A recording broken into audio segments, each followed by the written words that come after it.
Coming to you live from the Built Ford Tough Studio. Boomer Esiason and Greg Giannotti. It's Boomer and Gio on the Fan. Simulcast across the country on CBS Sports Network. And wherever you are in the free Odyssey app, good Monday morning. We had a couple of fun weeks. Last week was positive. Zach Wilson played great. Tommy DeVito mania.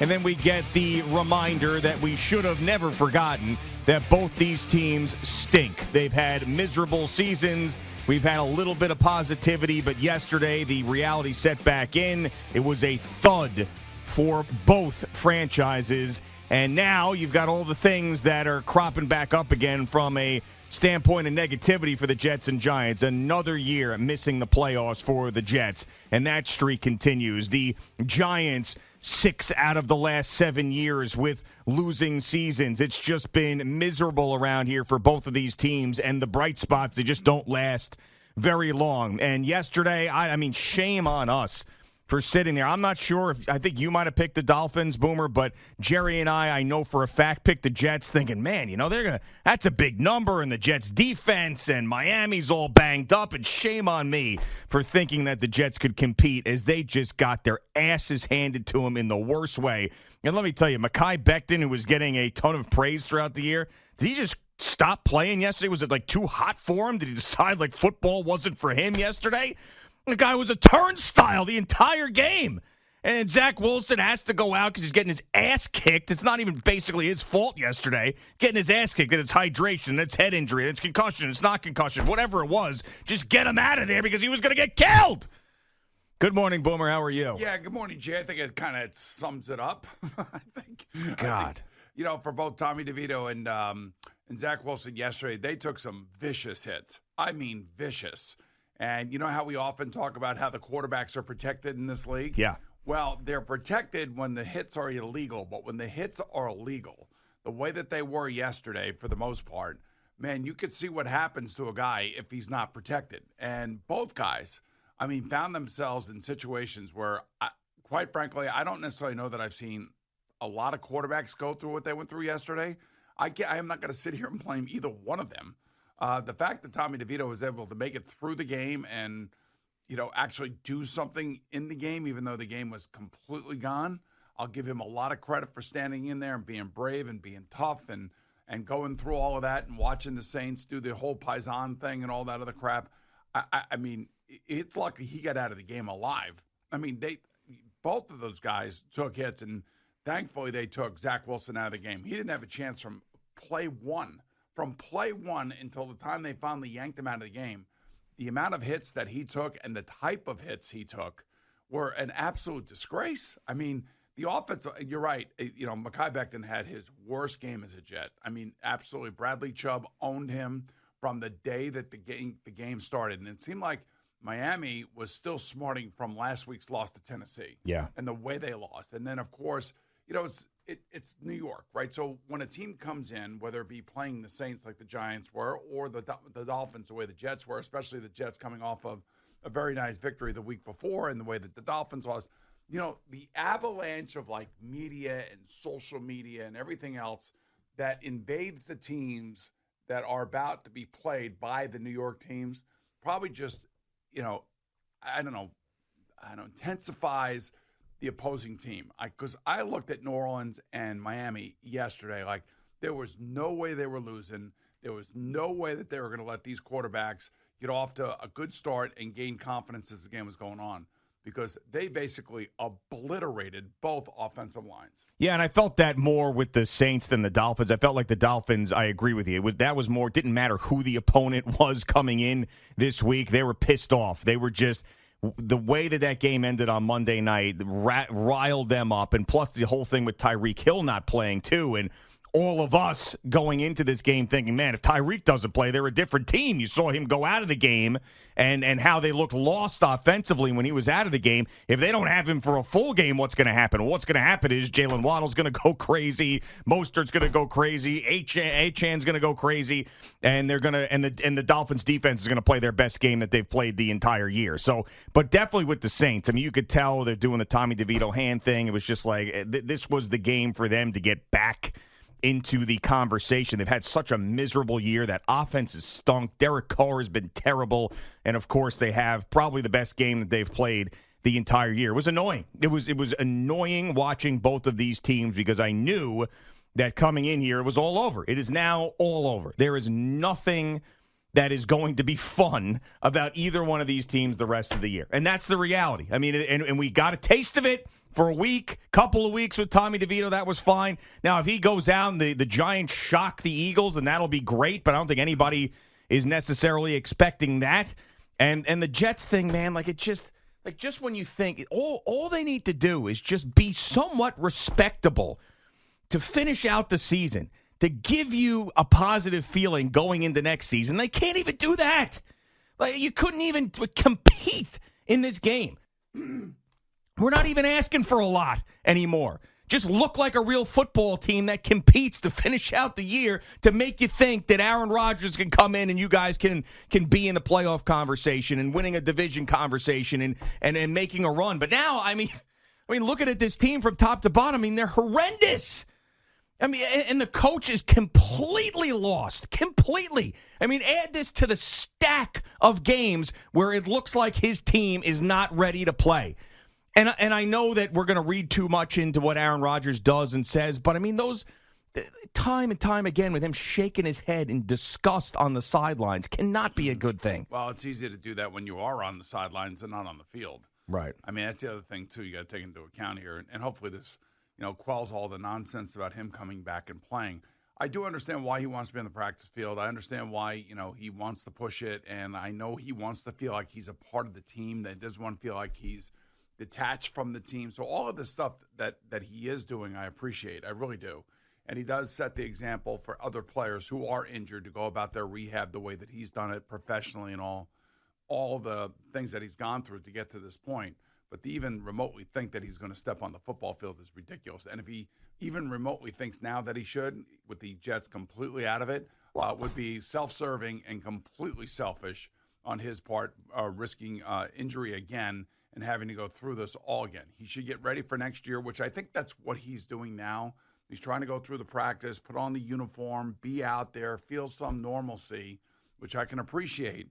But, the thought of him even playing, I've been 100% saying it's not happening, it's not happening, it's not happening, and it's not going to happen. And even if he did say, hey, I want to go out there and take a couple snaps, the Jets would be making a huge mistake. Joe Douglas has got to grab a hold of this team. He's got to figure out, all right, how the hell are we going to find some competitive people, at least on offense, not defense so much, but on offense, that are going to go out there and compete each and every week and get ready to go. Because the lack of compete in the players, especially, and I don't know if Mekhi is hurt or not. I have no idea. But that performance yesterday was an embarrassment for him, for the Jets, and what it did is it just kind of amplifies the problems that they've had on offense, for 3 years now. For 3 years now, there is no confidence. And then when you hear, and I read what he was talking about after the game, we have communication problems, we have snap count problems. Now that's a lot on the quarterbacks. It's Trevor Siemian, it's Zach Wilson. These are not guys that are going to inspire a lot of confidence in the players that they're playing with. And the team looked that way yesterday. It really did. And on the Giants side, the hits that Tommy DeVito took yesterday, it was almost like these guys had a vendetta against him. Yeah, I think they were fighting against. No one was talking about the Saints in that game. It became a national story, not just a local story. It was all about Tommy DeVito. They were probably being asked about it throughout the entire week. It was a home game for them, and yeah, it was almost as if they wanted to shut everybody up about Tommy DeVito. What did I tell you about going into this week last week? That this was going to be a wake-up call.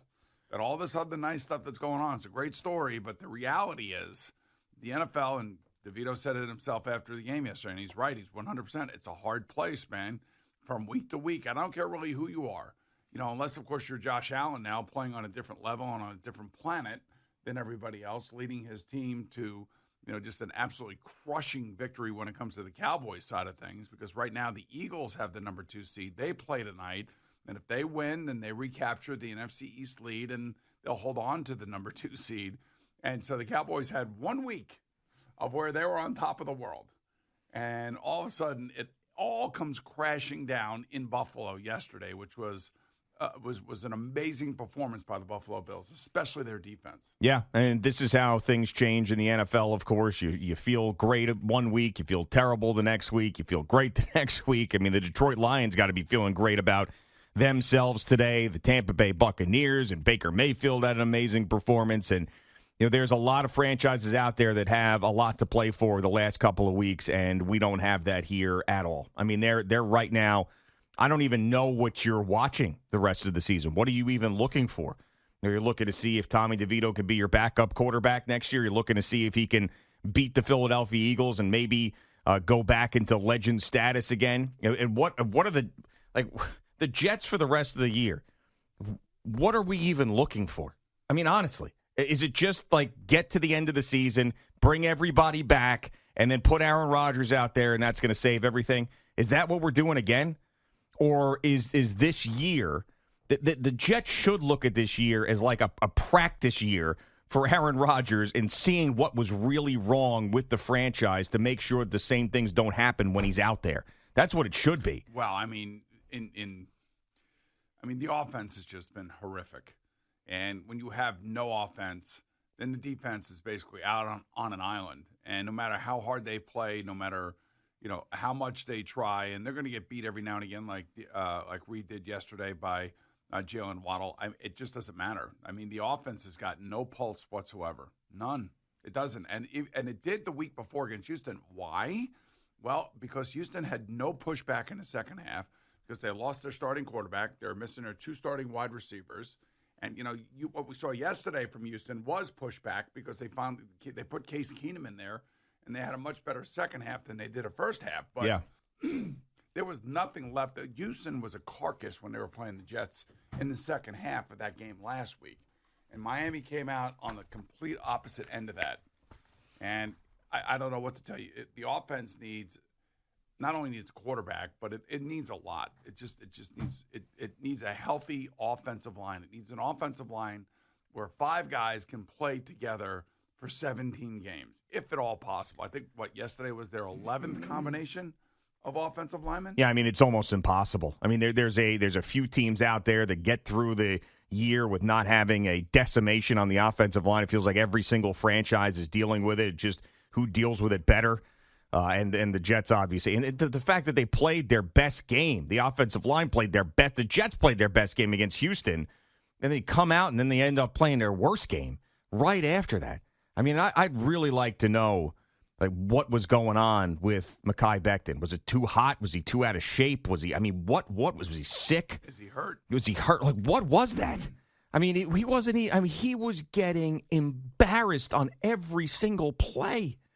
And then it's like they've benched 10 million quarterbacks this year over and over and over and over and over again. We've seen this. But a guy like that is getting his ass handed to him. It's clear as day. Why don't you bench him? Get him out of there. Yeah, what's the alternative? Someone who has some effort, maybe? Yeah, I understand. That's all. He didn't have any effort.